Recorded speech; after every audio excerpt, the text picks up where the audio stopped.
Hello everyone, সকালে ঘুম থেকে উঠে এত সুন্দর একটা ওয়েদার দেখলাম। আর এই ওয়েদারে যদি খিচুড়ি না হয় তাহলে কি হয়? তো ঝটপট রান্না করে চলে গেলাম খিচুড়ি রান্না করার জন্য। খিচুড়ি তো আর এমনি এমনি ভালো লাগে না, তো আরও কিছু আইটেম আজকে খিচুড়ির সাথে করব। প্রথমেই আমার মাথায় আসলো শুটকি ভর্তা। তো শুটকিটাকে প্রথমে একদম ক্রিস্পি করে ভেজে নিলাম। ভেজে নেওয়ার পরে সিদ্ধ করে নিলাম। সিদ্ধ করলে যেটা হয়, এটা ক্লিন হয়ে যায় আর যে এক্সট্রা বাজে স্মেলটা শুটকির মধ্যে থাকে ওটা চলে যায়।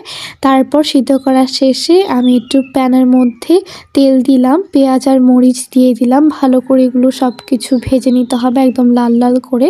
তারপর একটু রসুনও দিয়ে দিলাম। আর রসুন দিলে যে কোনো খাবার এত ফ্লেভারফুল লাগে, আর শুটকি ভর্তা রসুন ছাড়া ইনকমপ্লিট একদম। তারপর শুটকিগুলো দিয়ে দিলাম এই পেঁয়াজ মরিচের মধ্যে। তারপর সব কিছু একসাথে সুন্দরভাবে ভেজে নিলাম। আর এই সময় যে স্মেলটা আসে না, উফ, জাস্ট ওয়াও। তারপর সব কিছু ব্লেন্ডারে একসাথে গ্রাইন্ড করে নিব। একটু করে শুটকি ব্লেন্ড করে আবার শুটকি অ্যাড করে আবার ব্লেন্ড করে, এই প্রসেসটা অনেকবার চালাইতে হয়। আর এর মধ্যে লবণও দিয়ে দিতে হবে। এই যে আমার শুটকি গ্রাইন্ড করা শেষ। তারপর এর মধ্যে সরিষার তেল দিয়ে দিলাম। উফ, কি যে মজা লাগে এই সরিষার তেলের স্মেলটা, জাস্ট ওয়াও। তারপর সরিষার তেল দিয়ে ভালো করে আবার মেখে নিব।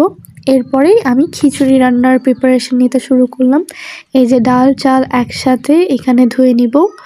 আর আমি এখানে পোলাওয়ের চাল নিছি। তারপর একটা পাতিলের মধ্যে পেঁয়াজ ভেজে নিব একদম লাল লাল করে, একদম বেরেস্তা করে ফেলবো। আর খিচুড়ির সাথে বেরেস্তা, উফ, জাস্ট ওয়াও একটা কম্বিনেশন। তারপর আমি একটু আদা বাটা এর মধ্যে দিয়ে দিব। আদা বাটা দিয়ে ভালো করে সুন্দরভাবে পুরোটাকে নাড়াচাড়া করব। তারপর যা যা মশলা লাগে, জিরা গুঁড়া, মরিচ গুঁড়া, হলুদ গুঁড়া, লবণ, যা যা লাগে রেগুলার রান্নায় ইনগ্রিডিয়েন্টসগুলো সব কিছু দিয়ে একদম সুন্দরভাবে নেড়েচেড়ে নেব। তারপর আমার চাল আর ডালটা দিয়ে দিব। তারপর এগুলোকে সুন্দরভাবে নেড়েচেড়ে নেব, ভাজা ভাজা করে নেব একদম চাল ডালগুলো একসাথে। তারপর এই প্রসেসটা শেষ হওয়ার পর এখানে দিয়ে দিব পানি দিয়ে একদম ভালো করে এগুলোকে সিদ্ধ করে নিতে হবে। অ্যান্ড দ্যাটস ইট, আমাদের খিচুড়ি একদম রেডি খাওয়ার জন্য। আর খিচুড়ি থেকে কী যে সুন্দর একটা স্মেল আসছিলো, জাস্ট মনে হচ্ছিলো কখন খাবো।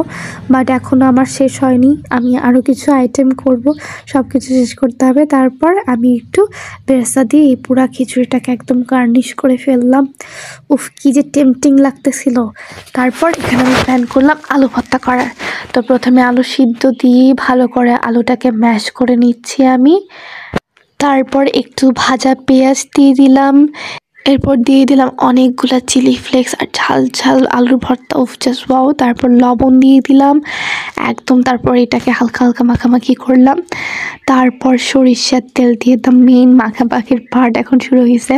এখন সব কিছু সুন্দরভাবে মাখবো। আর কি যে সুন্দর স্মেল আসতেছিল, উফ, জাস্ট ওয়াও একটা স্মেল আসতেছিল। সব কিছু মেখে নিলাম। অ্যান্ড দ্যাটস ইট, আমাদের আলু ভর্তা রেডি। আমি উপর দিয়ে আরেকটু তেল দিয়ে দিলাম। তারপর এটাকে ছোট ছোট করে গোল গোল বল সাইজ করে দিলাম। এতে সার্ভিংটা ইজি হয় আর দেখতেও সুন্দর লাগে। এই যে আমার সব বল করা রেডি, দেখেন কি সুন্দর লাগতেছে না? তারপর আমার মনে হলো একটু ডিম ভাজি করলে মনে হয় মজা লাগবে, তো আমি একটু ডিমও ভেজে নিলাম।